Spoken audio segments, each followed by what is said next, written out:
In today's digital economy, reputation can be lost with a single click. As cyber threats evolve faster than ever, organizations face a relentless battle to protect their data, their operations, and their customers' trust.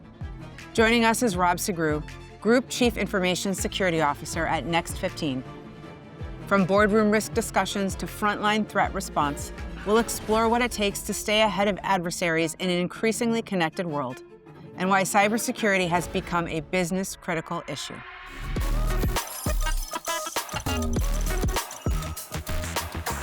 Hi, Rob. Hi, JJ. So you've been in cybersecurity for 25 years. A lot has changed over those 25 years. So from your perspective, what are the biggest changes you've seen? And we're probably in one of them right now, so... Yeah, absolutely. I mean, a huge change we're going through now with the advent of AI, obviously. But when I look back 25 years plus, a lot of the original security we were bringing into businesses was about protecting them from the external threat of the internet. There was a lot going on out there in the internet. It was all still quite new. We were beginning to see viruses being delivered via the web, which was a new thing. It used to be they were coming in on diskettes or manipulated systems, or people had programs that had some bad code in them. So we were, it was a very easy pace of life. You had your firewall, you were protecting against that sort of thing. You had your antivirus software, so if anything did happen, you could stop it.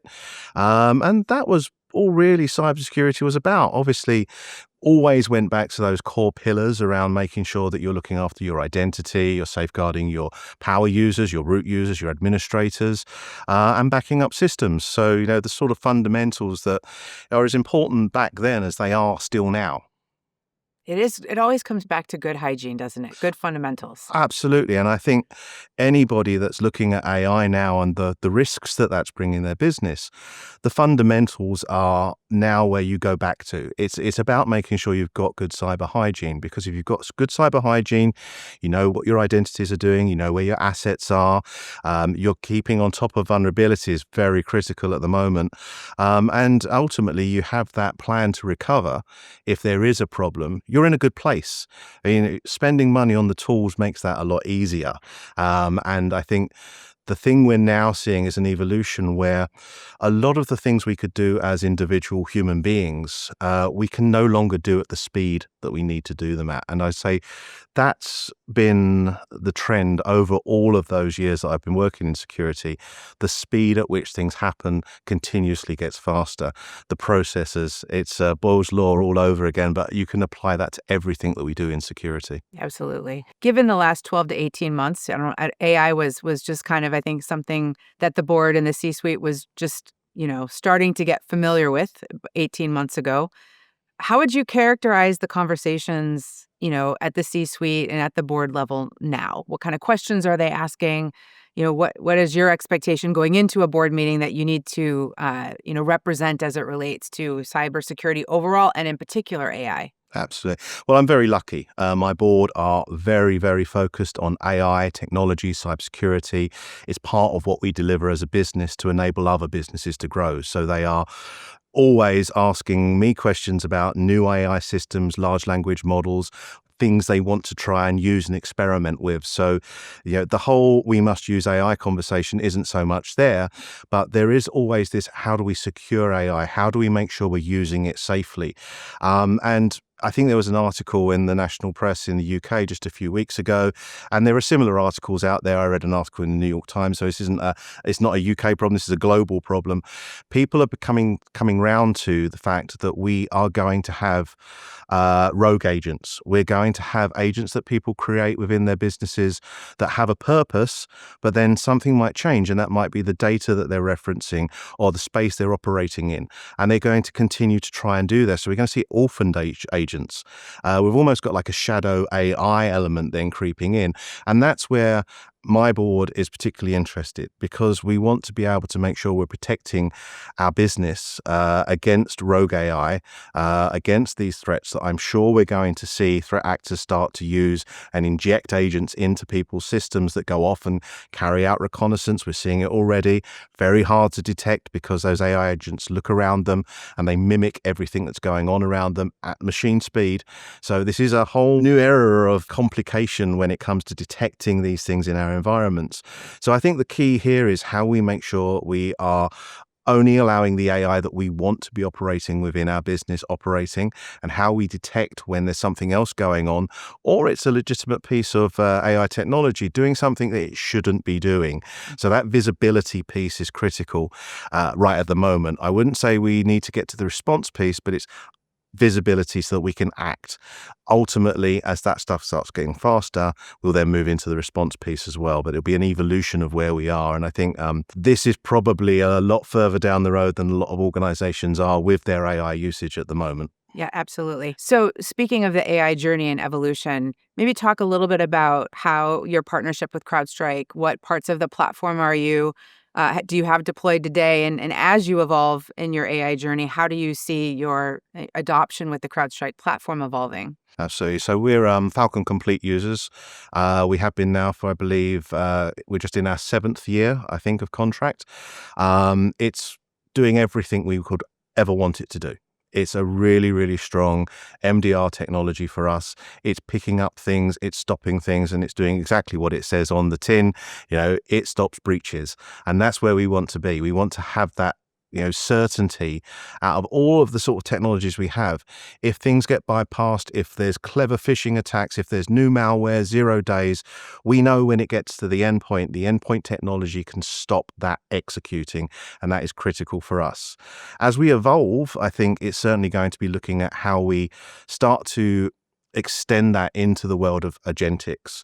At the moment, we still require that endpoint in there to sort of start that agent doing things. But I envisage agents working very much in a cloud SASE type base where they don't need an endpoint. So if you're taking the endpoint away from a piece of technology, how do we then monitor that? And I know that CrowdStrike are already looking at that space, looking at how they can move that forward, giving us the visibility into AI activity and ultimately AI detection and response. So I see that very much as an evolution, a natural evolution of how we're using CrowdStrike and how we will use CrowdStrike in the future. So the theme of this segment is called 27 seconds for a reason. That is the fastest observed breakout time by CrowdStrike in our global threat report this year. Yeah. So in the spirit of 27 seconds, how have you seen adversary behavior change, evolve, speed up, before AI and now with the advent of AI? That's a really interesting question because obviously the attack speed now from the point that we actually identify a vulnerability to exploited vulnerability has sped up, and the adversary is able to take that vulnerability, exploit it, and be within your systems in seconds, as we've just said. That speed, we've never seen that before. The interesting thing we are seeing, though, is adversaries getting into businesses and then being undetected. They're not executing viruses. They're not trying to embed malware. They're not stealing data. They just gain access and they just start to look around. And what we're seeing is where dwell time used to be seconds, that's now moving out into days, weeks, months, even years. I believe there was a case in a telecoms company in the Middle East where they found that the threat actor had been in their environment for over 2 years. And I am believing that what we're seeing is an evolution of threat actors building up where they've previously exploited machines and they created these bot networks.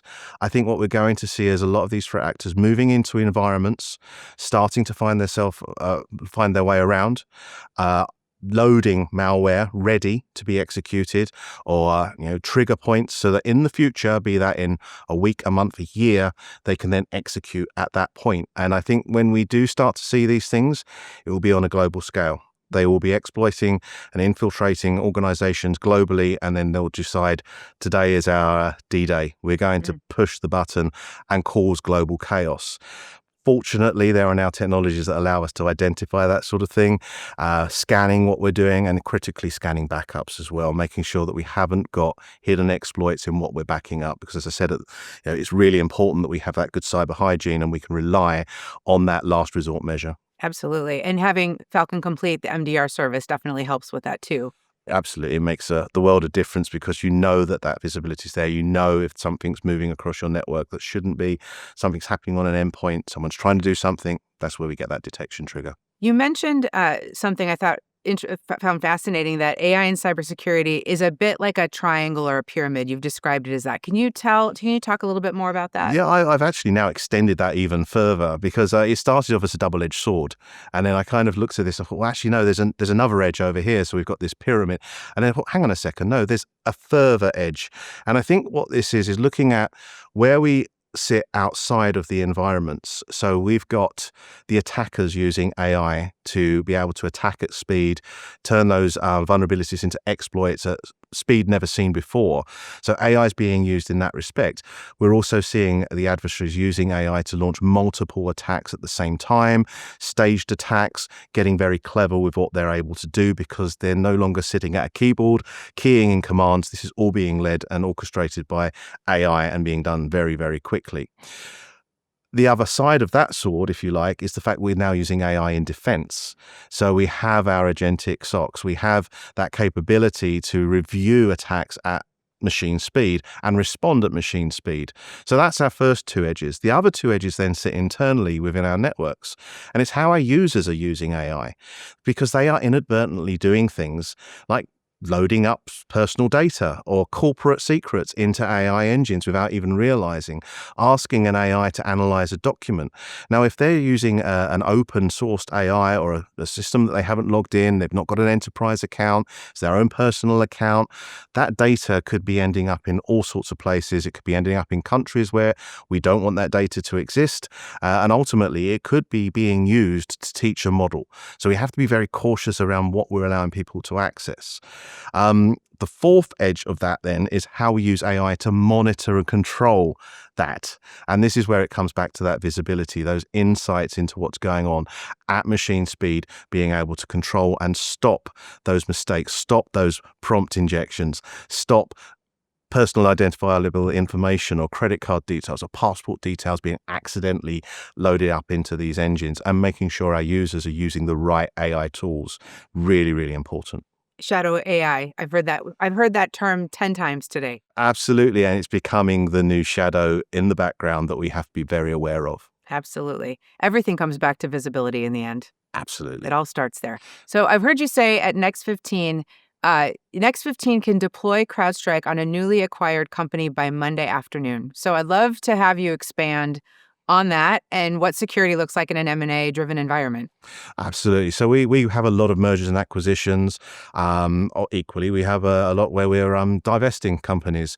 But when we're bringing new organizations in, we have to make sure they're meeting our security standards. CrowdStrike offers the easiest opportunity for us to make sure that they're being secured. We're able to bring them into our environment, understand where they're sitting in our environment, segment them while we're doing this, and literally point CrowdStrike at that area and say, right, deploy. And it's done. It just looks after itself. We literally are looking at a screen telling us how many of those machines in that environment are now protected. So exactly, we launch on a Monday morning. By Monday afternoon, we can tell you that 95% of that business is now protected by CrowdStrike.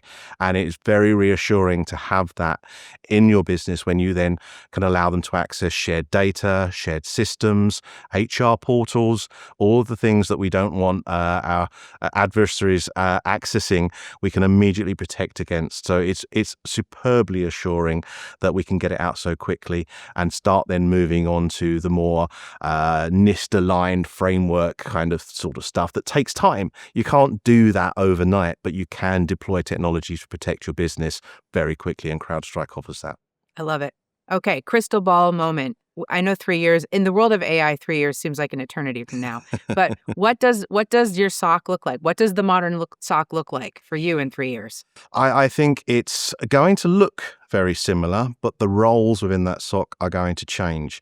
The low-hanging, everyday analytical stuff that people are doing right now that's taking up their time is going to disappear. We're going to see AI being used to analyze all of those alerts that are coming in and prioritize what we need to be focusing on. Similarly, with vulnerability management, we're looking at what we actually need to focus on because we can't patch everything, and AI will be being used in the SOC to do exactly the same thing. We can't respond to every alert. What we need to do is understand which alerts are important and are going to be affecting us. And that could be even right the way down to, there is an issue here. There is a piece of malware. It is a known attacker. They do target our industry, but we've got another technology that will protect us from that. So it's not as high a priority because they won't be successful if they do try and launch everything that we've just detected. So still very important that we stop it. I'm not saying we ignore it because we can't be complacent, but ultimately understanding what is the most important threats. Because if we're receiving more and more issues, alerts, incidents, events that we have to react to, we need to make sure we're reacting to the right ones. And that's where AI is going to drive the capability of the SOC. The roles have changed. They're not looking at all of that low sort of noise that they don't need to worry about. They're looking at the really important stuff and focusing their efforts. That's what I was going to ask you. Where does the role of the human play in the agentic SOC? So I think you just answered it.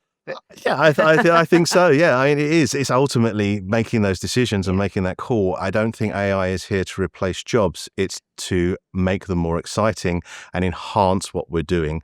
I think the role of the human is going to become more demanded, not less. This isn't about AI replacing our jobs. It's about AI giving us an opportunity to look at things we've never looked at before.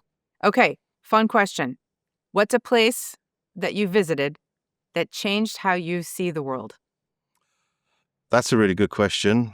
I probably would say on my doorstep, Scotland. It made me realize that you can have such a small place like the British Isles, the United Kingdom, and only a few hours away is a place that is completely different to, say, somewhere like London. It's just mind-blowing that you go up there and it's green space, mountains, scenic. Even the air is different. And they often talk about the UK being a whole melting pot of different people, backgrounds, environments, landscapes. And that really does give you that chalk and cheese feeling and makes you realize that you don't have to travel the world to see such diversity. Yeah, I've been all over the world and I compare places like Scotland to, there's parts of New Zealand, parts of Canada, parts of America, parts of Australia, even when you go out into the sort of rainforests of that dramatic landscape. And it's there just on our doorstep. So, that absolutely changes your view on everything because you don't have to be massive. You don't have to go to the world's end to achieve what you need to achieve. Very well said. Rob, thank you so much for sharing your story, sitting down with me for a few minutes today, and being an amazing CrowdStrike customer. Oh, Thank you. Thank you. It's been a pleasure.